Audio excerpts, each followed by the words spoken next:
जय हिंद साथियों, आप सभी का स्वागत करता हूं आप सभी के अपने चैनल एग्ज़ाम फतेह में। साथियों, आप सभी का एक सवाल है कि अभी तक एसएससी जीडी में कितने फॉर्म फिलअप हो चुके हैं, कितने फॉर्म भरे जा चुके हैं और जो लास्ट डेट है 31 दिसंबर, तब तक कितने फॉर्म भरे जाएंगे, यानी कि पूरे ऑल इंडिया में कितने लाख बच्चे फॉर्म भरेंगे। देखिए साथियों, आप सभी को ये तो मालूम होगा कि कितनी वैकेंसी है, 26,000 वैकेंसी है।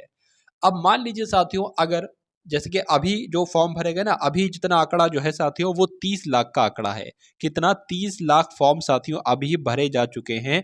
अगर बात करें साथियों जो लास्ट डेट है ना, यानी कि 31 दिसंबर तक लगभग लगभग कितने फॉर्म भरे जा चुके होंगे, तो 50 लाख फॉर्म भरे जा चुके होंगे। अब दूसरी बात देखिए, पहला वाला जवाब तो आपको मिल गया। दूसरी बात की अगर बात करें कि ये 50 लाख फॉर्म भरे गए, तो कंपटीशन एक मतलब कितने फॉर्म पर कितने बच्चों में से एक को सिलेक्ट किया जाएगा, कंपटीशन कितना है। ठीक है, तो मैं आपको साथियों बता देता हूं, आपको कुछ नहीं करना है। 50 लाख भाग, ठीक है, 50 लाख और जितनी वैकेंसी है 26,000, उसको कर लीजिए। ठीक है, तो इसको जब साथियों डिवाइड करोगे तो लगभग लगभग कितना आएगा, 192 आएगा। यानी कि एक सीट पर 192 बच्चे कंपटीशन कर रहे हैं। एक वैकेंसी है और दावेदार कितने हैं, 192 हैं। अब मान लेते हैं साथियों, इन 192 में से फॉर्म तो 192 भरेंगे एक सीट पर, लेकिन सारे एग्जाम देने थोड़ी ना आएंगे। एग्जाम देने मान लीजिए आए 150 लोग, यानी कि मान सकते हैं साथियों 101 सीट पर 150 दावेदार हैं। अब इसमें से भी साथियों 2 से 3 तरह के लोग होते हैं। ये जो एक सीट पर 150 लोग हैं ना, मैं आपको बता देता हूं, देखिए। ठीक है, ये 3 तरह के लोग होते हैं। एक जो होते हैं जिनकी तैयारी बहुत ही ज़्यादा हार्ड होती है, एक जिनकी तैयारी बहुत हार्ड होती है, जो लगभग पिछली वैकेंसी में 1-2 नंबर से रह गए हैं, तो अब वो एक खूंखार शेर कहलाएँगे कि वो अगर तब से पढ़ाई उन्होंने कंटिन्यू रखी होगी, तो उनकी तैयारी बहुत हार्ड कहलाएगी, बहुत तगड़ी उनकी तैयारी कहलाएगी। दूसरे साथियों वो लोग होंगे जो बिल्कुल फ्रेशर होंगे। इन्होंने यानी कि जिन्होंने अभी 12th किया होगा, 12th पास किया होगा, और वो लोग उन्होंने फॉर्म भर दिया होगा। ठीक है, तो वो लोग बिल्कुल फ्रेशर कहलाएंगे। उनकी तैयारी इनमें और इनमें ज़मीन आसमान का फ़र्क है। और एक बंदे एक कैसे होंगे जिनकी नॉर्मल तैयारी हो गई, यानी कि 3-4-5 महीने से वो लोग अपनी तैयारी को कर रहे होंगे। तो साथियों अगर इनकी बात करें, अगर इसमें आपका नंबर आता है, अगर आप ऐसे कैंडिडेट हैं हार्ड वाले, तो आप अपनी तैयारी को कंटिन्यू रखिएगा, सिलेक्शन के हकदार आप हैं। ठीक है, 150 हो चाहे 1000 लोग के एक सीट हो, 1000 लोग में एक सीट हो, आपकी एक सीट पक्की है। ठीक है, तो आपको साथियों करना क्या है, अब यहां पर मैं आपको बता देता हूं कि अगर आप इस कैटेगरी में है, ठीक है, कि 3-4 महीने से आपकी तैयारी चल रही है, तो आपको क्या करना है, तो आपको साथियों अगर इनसे कंपटीशन करना है तो आप भूल जाओ इनसे कंपटीशन करना। इनसे कंपटीशन नहीं कर पाओगे, लेकिन इनसे आपको कंपटीशन करना ही नहीं है। असल में बात करें, आपको खुद से कंपटीशन करना है। यानी कि आपको जितने आपके पास समय है, 5 घंटे, 6 घंटे, 7 घंटे, बस आपको उतना पढ़ना है। आपको ये नहीं देखना है कि इस बंदे की तैयारी ये 160 में से 130 ला रहा है, 140 ला रहा है, आपको नहीं देखना है। आपकी जितनी क्षमता है आप उतना करो। अरे मैं मान सकता हूं कि 4 महीने से मान लीजिए आप तैयारी कर रहे हो, आपकी इतनी क्षमता है कि 160 में से आप 110 नंबर ला रहे हो, इतने तो ला रहे हो ना, बिल्कुल इतने। अच्छा, कैसे इतने कैसे लाए जा सकते हैं, ये भी मैं आपको बता देता हूं। जो कम से कम स्कोर बैठता है ना, जैसे कि अगर बात करें हिंदी में, अगर कोई बच्चा पढ़ लेता है तो वो 20 में से, मेरा ऐसा मानना है कि कम से कम 14 तो कर ही देगा। अगर बात करते हैं साथियों रीजनिंग की, अगर बात करें तो 20 में से कोई भी बंदा है साथियों, वो 13 लगभग लगभग तो कर ही देना चाहिए उसको। अगर जीएस की बात करें और मैथ की बात करें, तो साथियों आज हम बात करेंगे एसएससी जीडी की बेस्ट बुक के बारे में, जो कि चक्षु प्रकाशन की है। साथियों जो भी ऑफिशियल सिलेबस है, उस सिलेबस के अकॉर्डिंग ये बुक तैयार की गई है, और जो भी आपकी परीक्षा में जिन जिन टॉपिक से क्वेश्चंस पूछे जाना है, वो सभी टॉपिक साथियों इसमें कवर किए गए हैं। तो साथियों एसएससी जीडी के लिए चक्षु प्रकाशन की स्टडी गाइड के साथ साथ आप इनका प्रैक्टिस सेट भी ले सकते हो, जिनको पढ़ के आप अपनी तैयारी और भी मजबूत कर सकते हो। तो इन दोनों बुक्स के लिंक आपको डिस्क्रिप्शन में मिल जाएंगे, वहां से जाकर आप इन बुक्स को ऑर्डर कर सकते हो। मैथ में भी साथियों वही 20 में से लगभग 11 तो कर देगा, और जीएस की अगर बात करें तो अगर 10 भी कर दिए उसने 20 में से, तो कितने हो गए साथियों, 4 और 3 7, 7 और ये 8, 8 और साथियों ये 4 हो गए, यानी कि 48 हो गए साथियों। 48 की अगर साथियों बात करते हैं, 2 नंबर का एक क्वेश्चन है, तो यहाँ पर साथियों कितना आ जाएगा, लगभग लगभग 96 या 100 के नंबर आसपास यानी ये तो सबसे कम से कम स्कोर है।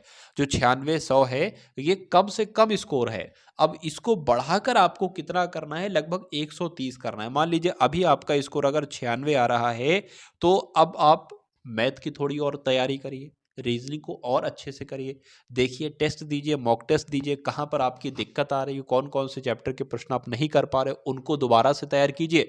मैथ में आप अगर 13 कर रहे थे तो 14 पे पहुंच जाओगे, 15 पे पहुंच जाओगे। फिर देखो, फिर मॉक टेस्ट लगाओ, कहाँ पर दिक्कत आ रही है, क्या चीज़ सवाल में गलत हो रही है। अच्छा, मैं आपको बता देता हूँ, लगभग लगभग अगर 80 क्वेश्चन आप करोगे और मान लीजिए अगर आप 50 प्रश्न भी सही कर पाए, तो अब जब उसका एनालिसिस देखोगे ना, जैसे कि मान लीजिए मैं आपको बता देता हूँ, जैसे कि एसएससी जीडी में 80 क्वेश्चन आएंगे। अब मान लीजिए एसएससी 80 क्वेश्चन आपने लगाए और आपका स्कोर जो बैठा वो 50 क्वेश्चन ही सही रहा, बाकी के ना आप कर पाए और कुछ गलत हो गए। ठीक है, 50 क्वेश्चन आप कर पाए 80 में से।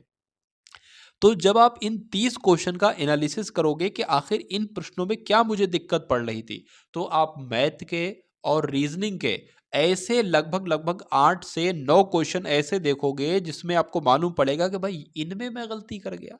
अपने आप हंसोगे कि इसमें तो मुझे गलती करना ही नहीं चाहिए थी। जरा सा प्लस की गलती, माइनस की गलती, प्लस बदल गया तो आंसर गलत। ठीक है, रीजनिंग में भी बहुत माइनर माइनर मिस्टेक। तो आपको बस इनकी तैयारी करना है, इनकी तैयारी। अगर आप इनको देख लेते हो साथियों, ठीक है, बाकी के मान लीजिए अगर 50 ये हो गए और 10 ये हो गए, तो 60 नंबर। 20 से आपको मतलब अभी ना रखो, अभी के लिए 20 प्रश्न से मतलब ना रखो। अभी जो आपके गलत हुए और बिल्कुल बेवजह गलत हुए, नादानी में गलत हुए, उनको आपको सही रखना है। वो आप देखो कैसे गलत हुए, कहां पर आपकी मिस्टेक हो रही, उनको अगर सुधार लेते हो तो सिलेक्शन के चांस बहुत बढ़ जाते हैं। अब साथियों यहाँ पर मैं बात कर लेता हूं, जो बिल्कुल अभी 12 जिसने पास किया है, बिल्कुल फ्रेशर बंदा है, उसको क्या करना चाहिए। देखिए, अब वैसे तो समय बहुत कम है, ठीक है, बहुत कम समय है। और मैं आपको बता देता हूं कि एसएससी जीडी के 1 महीने में तो तैयारी नहीं हो पाती, कम से कम 2 से ढाई 3 महीने तो कम से कम चाहिए चाहिए होते हैं। ठीक है, तो अगर आप चाहते हो कि कुछ करें और आपने एक ऐसी जगह से फॉर्म भर रखा है जहां की कट ऑफ कम जाती है, तो बिल्कुल संभावना है कि आपका सिलेक्शन हो सकता है। बस आपको साथियों कुछ नहीं करना है, मैथ में जो चैप्टर हैं, रीजनिंग में जो चैप्टर हैं, हिंदी में जो चैप्टर हैं, जीएस में जो चैप्टर हैं, इसको पढ़ लो। बहुत ज़्यादा अंदर नहीं जाना है। कोई एक बुक लाओ, जितने चैप्टर हैं सबको तैयार कर लो। कोई एक बुक लाओ, सब चैप्टर तैयार कर लो जो सिलेबस में लिखे हुए हैं, इसी प्रकार इसमें, इसी प्रकार इसमें। और उसके बाद साथियों 100 मॉक टेस्ट लगा लो, 100 प्रैक्टिस सेट लगा लो। ठीक है, कोई दिक्कत नहीं आएगी। 100 प्रैक्टिस सेट लगा लो और उसका एनालिसिस भी साथ में करते रहो। डेली कुछ नहीं, दो देखो 80 क्वेश्चन है, डेली आराम से 2 मॉक टेस्ट लगा लोगे। ठीक है, 2 मॉक टेस्ट लगाओगे, अरे भाई 100 नहीं हो पाएंगे, 70 80 हो पाएंगे, जितने हो पाए उतने लगा लो। कम से कम डेली 2 तो कम से कम आपको लगाना है। तो ये काम अगर आप करते हो, और मैं उनसे भी कह रहा हूं जिनकी तैयारी बहुत हार्ड हो गई, मॉक टेस्ट लगाना कंपलसरी है। अगर कोई भी ऐसा बंदा है कि जो कह दे कि भाई मैं भी तो बिना प्रैक्टिस सेट लगा के, बिना प्रैक्टिस सेट पेपर लगा के मेरा सिलेक्शन हुआ है, तो हो सकता है शायद वो 2011 12 13 की बात कर रहा हो। अभी 2018 से ऐसा कोई बंदा नहीं है कि जिसकी प्रैक्टिस सेट लगाए बिना जिसकी तैयारी हो। क्योंकि अब साथियों बात करें, थोड़ा सा ट्रेंड बदल गया है, क्वेश्चन ऐसे देते हैं कि उसमें थोड़ा सा समय लग जाता है। प्रैक्टिस सेट लगाने के 2 फायदे होते हैं। एक तो आपकी टाइमिंग कम होती जाती है, ठीक है, जैसे कि मान लीजिए जितना समय है उससे ज़्यादा नॉर्मली समय बंदों को लगता है, तो अगर उसके अंदर आपको पूरा पेपर करना है तो मॉक टेस्ट लगाइए, प्रैक्टिस सेट लगाइए। और अगर आप ये चाहते हैं कि आप विश्लेषण खुद का करें तो मॉक टेस्ट लगाइए, उससे आपको मालूम पड़ेगा जो 7 से 8 क्वेश्चन आपके बेवजह गलत हो रहे हैं वो क्यों गलत हो रहे हैं, उनको देखो, उनको सुधारो, सिलेक्शन बहुत आराम से हो जाएगा। ठीक है साथियों, तो यही कुछ बातचीत आपसे करना थी। तो आप सभी लोग इस वीडियो को लाइक कर दीजिए, चैनल को सब्सक्राइब कर दीजिए, और हो सके तो अपने एक मित्र के साथ इस वीडियो को शेयर भी ज़रूर कर दीजिए। तो मिलते हैं हम सभी लोग आने वाली वीडियो में। जय हिंद साथियों।